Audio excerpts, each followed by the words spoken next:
वो लोकतंत्र और सरकार चलाने वालों की मानसिकता और नैतिकता के ऊपर उठे हुए गंभीर सवाल है।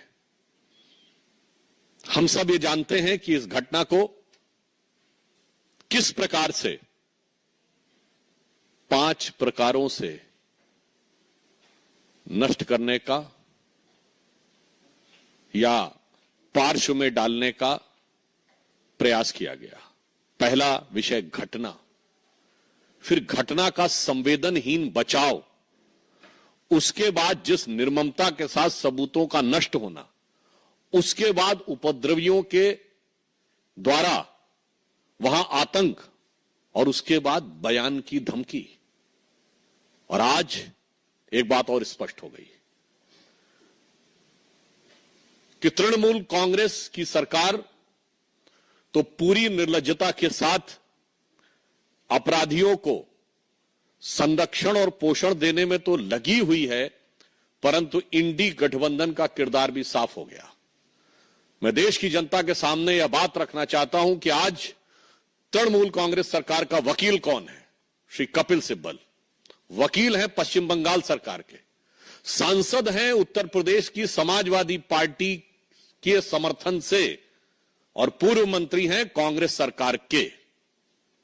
अब कोई किसी प्रकार का किंतु परंतु नहीं है कि ये सब एक दूसरे के अपराधों के संरक्षण के लिए खड़े हैं, और ये वही लोग हैं जो हर अलगाववादी के पक्ष में कोर्ट में खड़े होते थे, आतंकवादी तक के पक्ष में कोर्ट में खड़े होते थे, आज एक बार फिर दुर्दांत अपराधी के पक्ष में कोर्ट में खड़े हैं।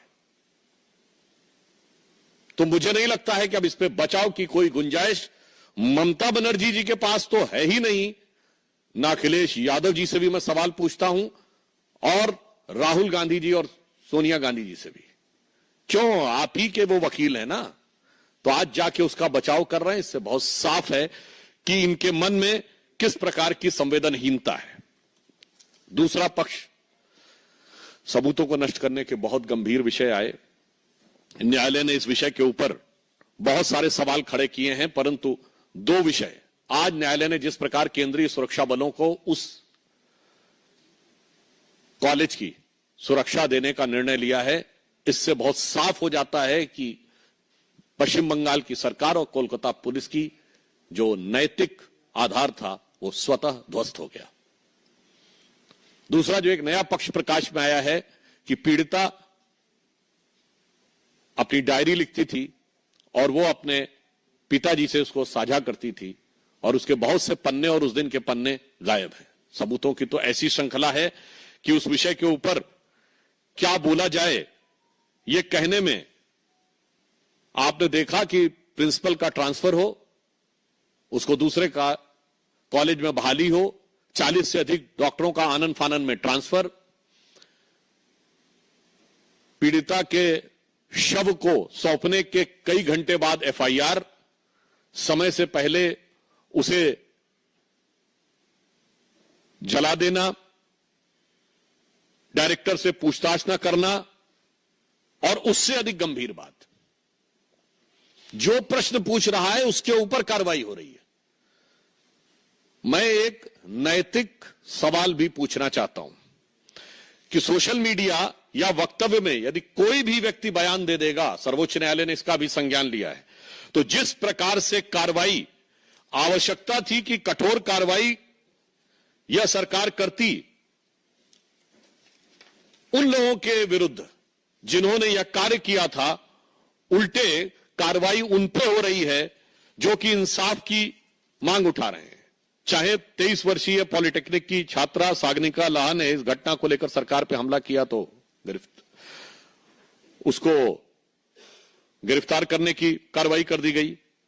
भवानीपुर में एक छात्रा ने यह विषय को उठाया तो पश्चिम बंगाल सरकार ने उसे गिरफ्तार कर लिया, 18 वर्षीय छात्रा कीर्ति शर्मा को। पीड़िता के माता पिता ने भी बयान दिया, और तो और तृणमूल कांग्रेस के शांतनु सेन ने कॉलेज के खिलाफ बोला तो ऐसी जानकारी आई कि उन्हें प्रवक्ता पद से हटा दिया गया, और तो और स्वयं उनके सांसद सुखेंदु शेखर ने जब यह प्रश्न उठाया तो उनसे पुलिस जवाब तलब करने लगी। हमारे सांसद से कर रही है, वो तो उनकी प्रवृत्ति हमेशा से पता है, पर आप सोचिए कि अपने सांसद और अपने नेताओं पे भी कार्रवाई कर रही है। ये एक बहुत बड़ा सवाल उठता है। ये दर्शाता है, मैं देश के लोगों से कहना चाहता हूं कि इस बात को सोचिए कि इन पे तो कार्रवाई कर रही है, और उससे अधिक दुखद और दुर्दांत बयान उनके नेता दे रहे हैं। यदि उनके मंत्री उदयन गुहा ये बोलते हैं कि ममता जी की तरफ जो उंगली उठेगी तो वो उंगली तोड़ दी जाएगी, तो कोई ऐसा बयान देता है कि जो पीड़ित और आहत डॉक्टर हैं वो अपने गर्लफ्रेंड और बॉयफ्रेंड के साथ घूमने के लिए वहां बैठे हैं, तो उनके एक सांसद अरूप चक्रवर्ती इस ढंग का बयान देते हैं कि परिणाम भुगतना पड़ेगा। मैं देश के लोगों से पीड़ा और गंभीरता के साथ अपनी पार्टी की तरफ से कहना चाहता हूं कि आप सोचिए कि संविधान कितने बड़े खतरे में है आज पश्चिम बंगाल में। आप कल्पना करिए कि यदि इनकी कहीं सरकार होती केंद्र में तो उंगली तोड़ दी जाती, जो इनके मंत्री ने कहा है, उदयन गुहा ने, जो संदीप चक्रवर्ती ने, अरूप चक्रवर्ती ने कहा है, तो परिणाम भुगता दिया होता। आज सर्वोच्च न्यायालय और केंद्रीय बलों के हस्तक्षेप के बाद यह स्थिति है, तो मैं ये बात जिम्मेदारी के साथ कहना चाहता हूं। और आप देख रहे हैं कि इंडी गठबंधन के दलों में जो दुरभिसंधि है कि कांग्रेस के पुराने नेता, सपा के वर्तमान सांसद, सपा के समर्थन से बने वर्तमान सांसद तृणमूल कांग्रेस के वकील हैं, जिनकी ख्याति अपराधियों और अलगाववादियों का समर्थन करने की है। अर्थात अब बहुत साफ हो गया है कि संविधान इंडी गठबंधन की सरकारों में खतरे में है, और सिर्फ संविधान ही नहीं खतरे में है, जान और जहान भी खतरे में है, और मान सम्मान भी खतरे में है।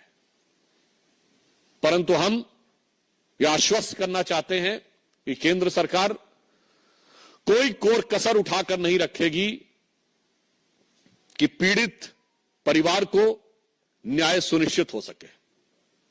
और इसके लिए चूंकि सर्वोच्च न्यायालय ने स्वतः संज्ञान ले लिया है, तो जो कानूनी प्रक्रिया है वो तो न्यायालय के दिशा निर्देश में चलेगी।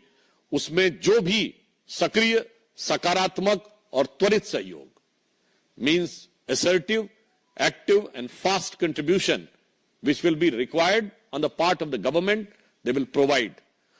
और पूरे देश भर में चिकित्सकों के मन में जिस प्रकार का आक्रोश और वेदना है, हम उसके साथ हैं। और फिर हम साफ ये कहना चाहते हैं कि राहुल गांधी जी, ये मोहब्बत की दुकान में कैसे कैसे नफरती सामान है। आप सोचिए, उत्तर प्रदेश के कन्नौज से लेके कोलकाता तक जो कुछ हो रहा है, यदि इनकी किसी कारणवश केंद्र में सरकार होती तो दृश्य कितना खौफनाक होता।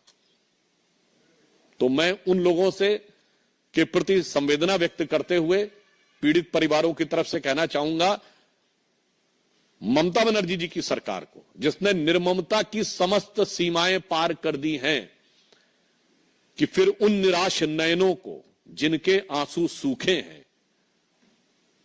देखो उन निराश नयनों को जिनके आंसू सूखे हैं, जो न्याय हेतु अभी तक पथ देखते हुए रूखे हैं। धन्यवाद।